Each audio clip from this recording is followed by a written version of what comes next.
ఆ తామర ఆకు మీద కానీ, ఆ తామర పుష్పం మీద కానీ అలా నీళ్లు చల్లండి, వెంటనే జారిపోతాయి. కానీ అది ఆ తామర చెట్టు, ఆ తామర పువ్వు ఎక్కడుంది? చెరువులో ఉంది. చెరువంతా దేంతో నిండి ఉంది? పాచి, నాచుతో నిండిపోయి ఉంది.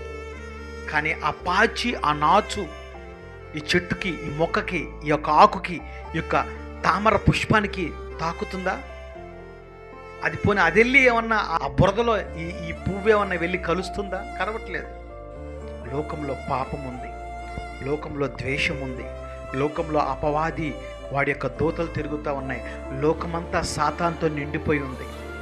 ఆ లోకంలో నువ్వు ఉన్నావు.